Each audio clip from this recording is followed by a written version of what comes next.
a tellement aimé le monde qu'il a donné son Fils unique, afin que quiconque croit en lui ne se perde pas, mais obtienne la vie éternelle. Nous sommes ici à Épinay-sous-Sénart, à côté de Paris, au séminaire orthodoxe Sainte-Geneviève, qui est un lieu de formation de futurs prêtres et qui accueille aujourd'hui une communauté d'une trentaine de personnes qui viennent de différents pays de l'Europe de l'Est et puis d'ailleurs, du monde, pour étudier à Paris dans des universités à la fois publiques et religieuses. Nous te prions encore pour ce pays, pour ceux qui le gouvernent et pour tout son peuple.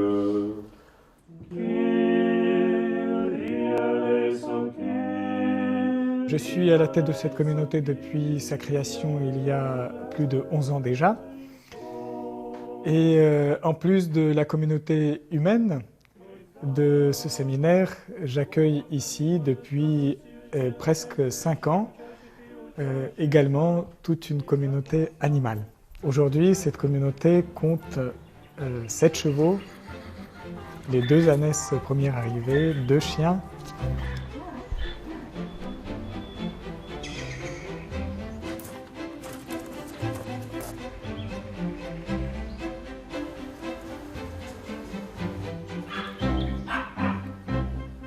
Et toute cette communauté cohabite avec les séminaristes et les formateurs de cette maison.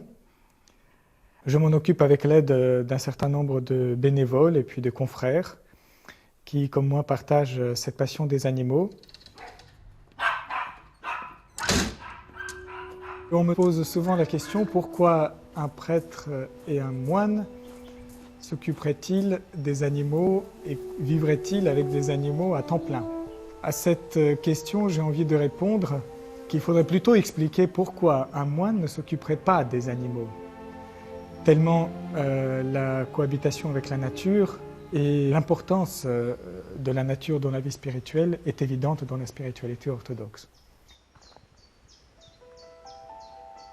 Dans le christianisme, notre respect des animaux, notre respect aussi des plantes et de la nature en général, se fonde justement sur leur relation originelle à Dieu et une relation qu'ils gardent. Il est dit dans la Bible, et les pères le répètent, que l'homme a été institué roi de la création. C'est parfois aujourd'hui source de malentendus, parce que on a dit, voilà, l'exploitation qui est faite aujourd'hui des animaux, par exemple dans le cadre de l'élevage intensif, mais aussi dans d'autres cadres, eh bien, c'est dû à cette mentalité judéo-chrétienne selon laquelle l'homme reçoit un pouvoir de domination sur les animaux. Mais il y a un malentendu, parce que les gens qui émettent cette critique, en fait, ne comprennent pas la Bible dans son contexte et dans son sens originel. La domination qui est donnée à l'homme sur les animaux n'est pas une domination tyrannique, mais le pouvoir de l'homme sur les animaux, c'est un pouvoir de veiller sur les animaux, de veiller à leur bien-être, de veiller à leur conservation. C'était la tâche qui était assignée à l'homme à l'origine. Il était, disent les pères par rapport aux plantes, institué jardinier de la création, mais il était institué aussi gardien de la création par rapport aux animaux. Et donc, l'homme avait une relation avec les animaux qui était une relation non pas de quelqu'un qui les exploite, mais de quelqu'un qui, à travers sa propre capacité de contemplation, d'unification et aussi d'action de grâce, était capable de les réunir continuellement à Dieu.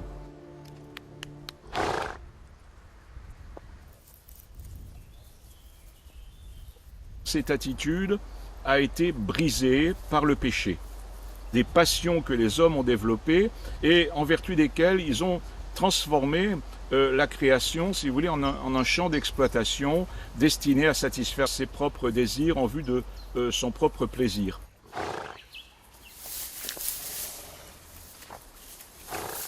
De plus en plus, les animaux sont associés à des qualités ou à des défauts, à des passions ou alors au contraire à des vertus.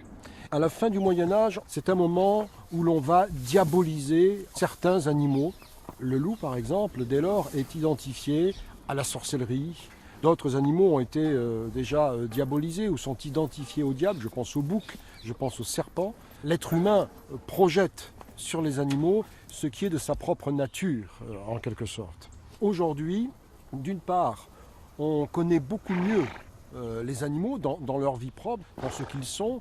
On découvre qu'ils ont une sensibilité, qu'ils ont des sentiments finalement comme les êtres humains, qui sont capables de s'adapter à des situations complexes qu'ils rencontrent, qu'ils sont capables d'amitié aussi, finalement qu'ils nous ressemblent beaucoup tout en étant différents, mais qu'ils nous ressemblent beaucoup aussi à bien des égards dans ce que nous pensions être le propre de l'homme.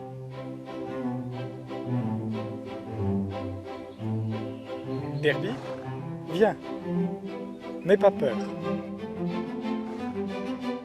Les animaux ont tous une intelligence, c'est absolument indéniable, mais ce n'est pas comparable à l'intelligence humaine. C'est une autre forme d'intelligence.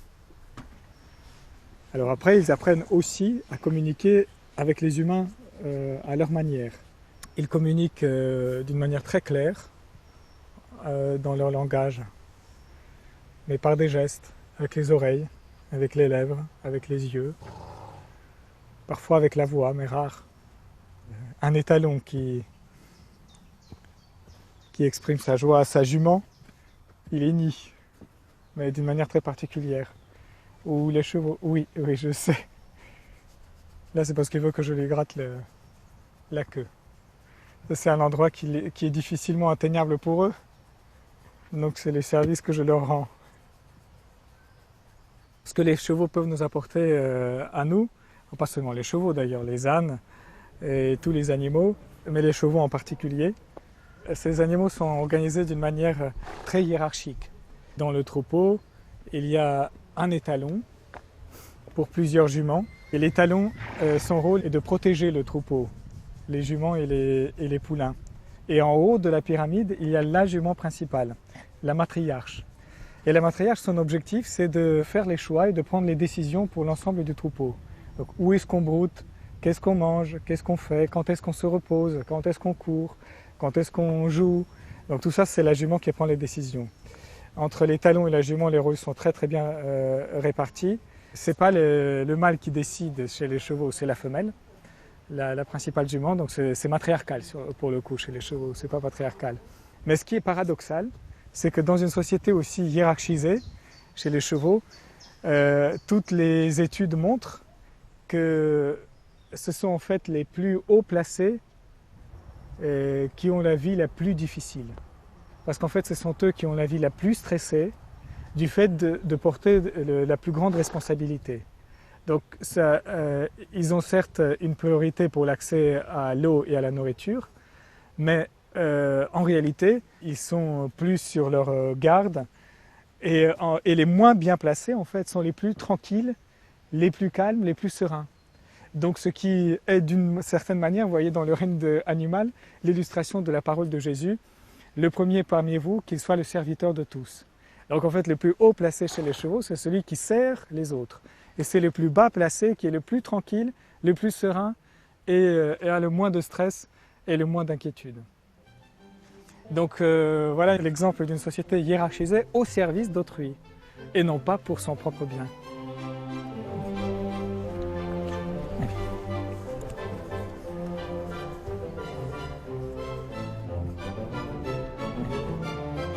Donc ça, c'est une première leçon des chevaux. Alors la deuxième, c'est surtout leur extrême sobriété. Vous voyez cet animal, donc il pèse à peu près 500 kg. Il peut courir à une vitesse à peu près de 60 km/h. Il peut porter jusqu'à 80 kg sur son dos. Il peut faire des dizaines et des dizaines de kilomètres. Derby, par exemple, il est presque inépuisable. Même quand il est fatigué, on a l'impression que ça y est, cette fois-ci, il est fatigué. Ben non, 2 minutes plus tard, il repart. Ben, il ne mange que de l'herbe, de l'eau, un tout petit peu de graines, de l'avoine, de l'orge. Donc, vous voyez, on a besoin de très très peu de choses, en fait, non seulement pour survivre, mais pour être fort, grand et beau.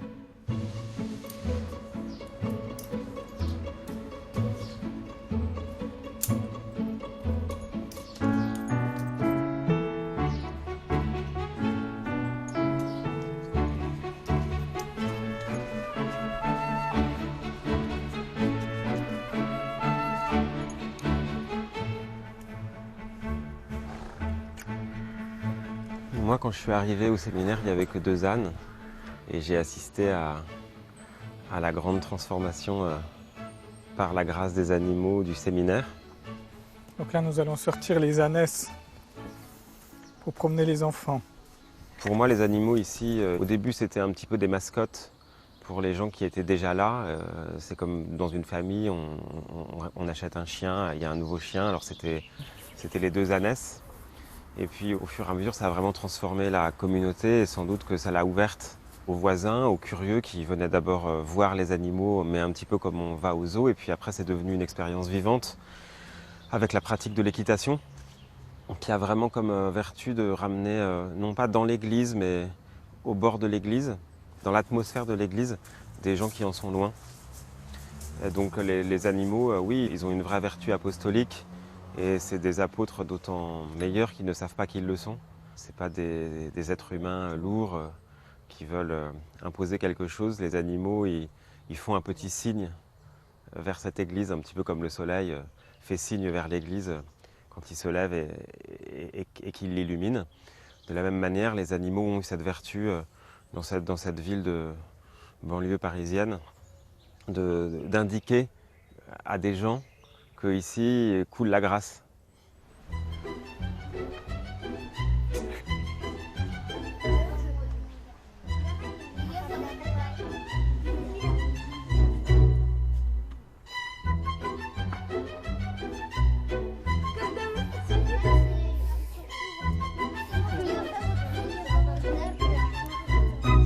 Nous avons notre fidèle Béatrice, qui est aussi cavalière, qui va nous aider à sceller et à promener les enfants avec les ânesses. Autrefois, je montais à cheval, mais de façon, on va dire, beaucoup plus traditionnelle. J'ai donc un diplôme de galopette, j'ai fait de la compétition. Le cheval était dans ce milieu plus dans le côté pour moi matériel, plus comme une mobilette, comme une obligation. On avait l'obligation du résultat. On le harnachait avec des rênes, des morts, même très difficiles, très durs. On avait les éperons, on avait les cravaches, on avait tout le matériel pour qu'il saute, pour qu'il avance. Il fallait une obligation de résultat. C'était un moyen peut-être de satisfaire je vais peut-être en fâcher plusieurs cavaliers, notre propre ego. Et je ne me suis plus retrouvée du tout dans cette atmosphère. Les ânes, c'est beaucoup plus calme que les chevaux. Et un jour, par un très grand hasard, une amie est venue à la maison et me dit « Tiens Béatrice, ce dimanche, je te propose, on va aller visiter une église en bois orthodoxe qui est juste à côté de la maison. » Et l'ouverture de cette église m'a rapprochée d'une communauté qui n'était pas la communauté que je fréquentais non plus en termes d'église. J'étais plus reliée à l'église de Rome. Oui, mais là, David, elle est bien dressée pour marcher, pour s'arrêter un peu moins. Par cet esprit de Dieu qui m'a amené à ouvrir cette porte de cette communauté auquel je me suis rattachée, avec qui je communie, j'ai retrouvé l'esprit du cheval. Le Père Alexandre m'a amené à découvrir cette communion avec le cheval qui est de monter sans contrainte, dans la relation, dans l'amour avec un grand A et dans le respect aussi de la créature. Et cette approche de l'animal qui est très spirituelle et également dans l'essence pure, le must, l'idéal, c'est de pouvoir la transmettre, soit à d'autres personnes qui veulent monter, qui veulent nous rejoindre, également l'essentiel aux enfants, pour montrer qu'au travers du cheval, de l'animal, cette créature appartient à Dieu et nous sommes tous enfants ou créatures de Dieu, nous sommes ensemble et nous marchons ensemble. Ils ont dit qu'ils s'ennuient.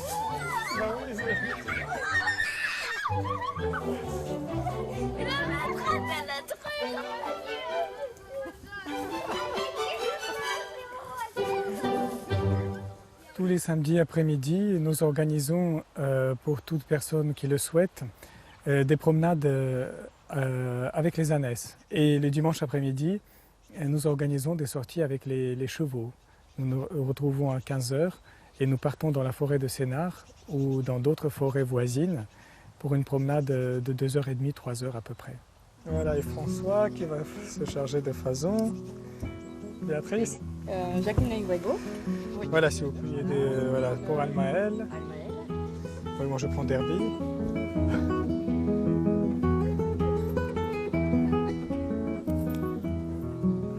Bravo ma puce.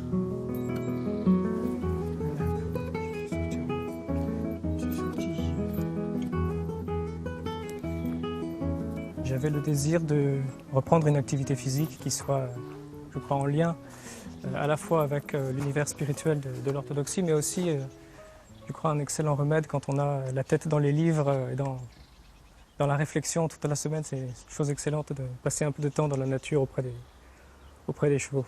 Pour moi, il y a beaucoup à apprendre de la pratique de l'équitation en forêt pour la vie spirituelle.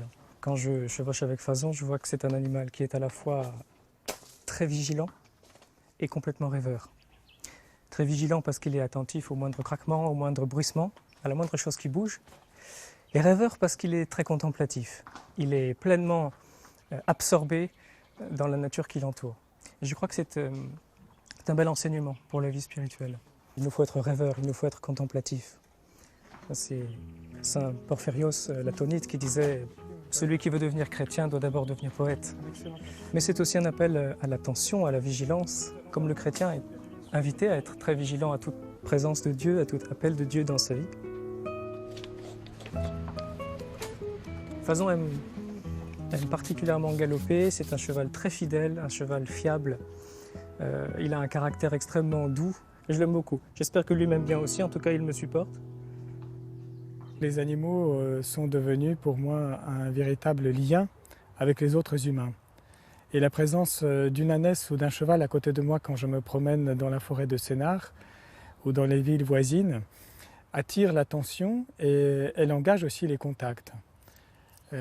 Donc en réalité, contrairement à ce qu'on pense, le fait de s'occuper des grands animaux ne vous coupe pas des humains, mais vous permet d'établir des relations et des liens qui sans eux auraient été impossibles. Il y a quelques années, en me promenant au bord de l'Yerre, j'ai rencontré un jeune garçon qui m'a demandé s'il pouvait monter une de mes ânesses. J'ai accepté et ça fait 3 ans qu'il vient toutes les semaines monter les ânesses et m'aider à m'occuper de mes chevaux. C'est un jeune Français d'origine malienne, un musulman pratiquant, extrêmement amoureux des chevaux. Comme d'ailleurs c'est le cas de beaucoup de musulmans, parce que le cheval a une place très importante non seulement dans le christianisme, mais aussi dans l'islam. Je viens ici parce que je suis intéressé par les chevaux. C'est ma passion. Depuis longtemps, je voudrais être jockey plus tard. Ici, ça peut m'apprendre beaucoup, le respect de l'animal et comment en prendre soin. Des fois, il ne faut pas penser qu'à nous-mêmes, il faut penser à eux.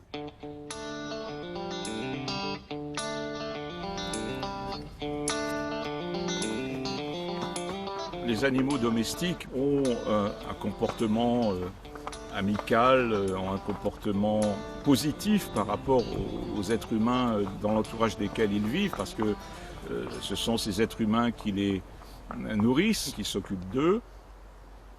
Mais ce que l'on peut voir dans les vies des saints, c'est comment les saints sont approchés des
qui rayonne tout alentour, est quelque chose que les animaux, par leur sensibilité particulière, même les plus sauvages, arrivent à percevoir.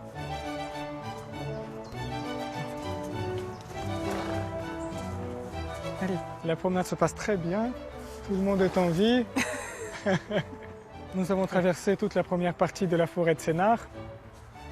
Nous avons trotté, nous avons galopé aussi pour certains. Voilà, les chevaux sont calmes, dynamiques mais calmes. Personnellement, j'aime beaucoup les grandes vitesses. J'aime galoper, surtout dans les allées de la forêt. Et en plus, ça fait très plaisir aux chevaux, ça les détend. Et puis, ça développe la confiance entre le cheval et le cavalier. Allez, Doudou, allez. Merci. Allez, Diane. Le fait de m'occuper quotidiennement des animaux m'apporte beaucoup comme moine. D'abord, ça vous apprend l'humilité parce qu'il faut ramasser le crottin.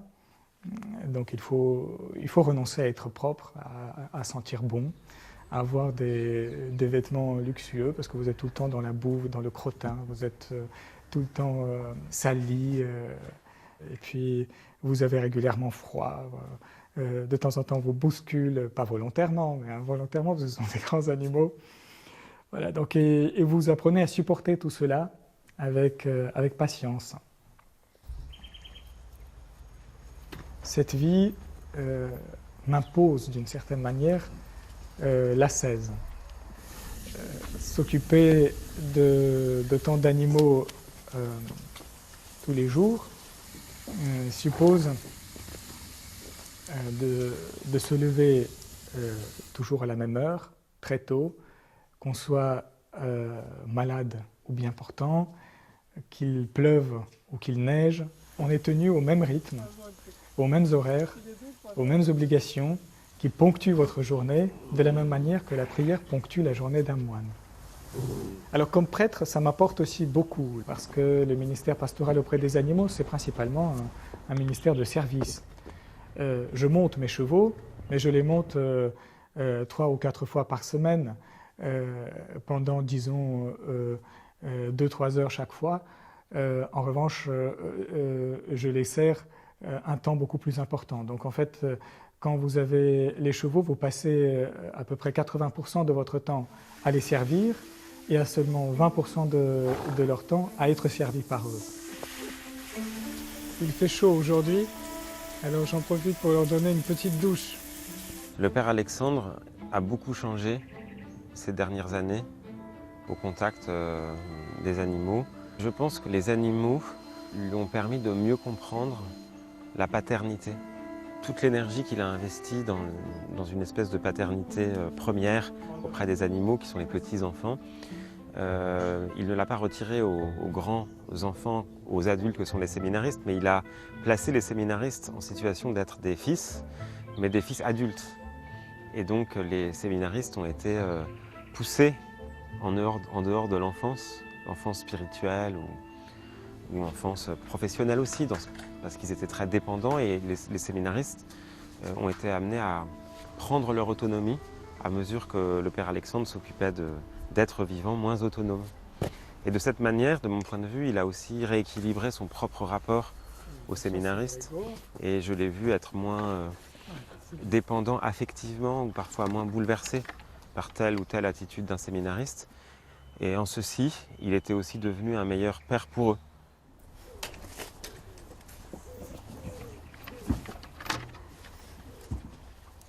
À chaque fois, après avoir distribué la nourriture aux chevaux, j'en profite pour faire une petite prière avec eux. Et alors les chevaux se mettent en général en cercle autour de moi. Ils demandent aussi des caresses. Il y a ceux qui se mettent plus près, comme Derby, qui est un vrai pot de colle. C'est mon tout premier cheval. Comme c'est le mâle alpha du troupeau, il a droit à une plus grande proximité. Et les autres se mettent autour, comme Brégo et Almaël. Quesnel avec Fazon, généralement, sont derrière, ils terminent toute la nourriture. Je me sens un peu comme dans la grotte de Bethléem, où Jésus-Christ est né, entouré des animaux. Pour moi, mes animaux ne sont plus simplement des animaux, ce qu'on appelle de compagnie. Ce sont de véritables amis. Chacun a une personnalité à part, chacun a une relation particulière avec moi. Et je les vois vraiment comme mes amis, comme ma famille. Et les animaux sont capables vraiment d'amitié. Ce sont des amis fidèles, qui n'abandonnent pas, qui vous acceptent tel que vous êtes. Et qui sont très heureux de vous rendre service en échange de tous ceux que vous leur rendez.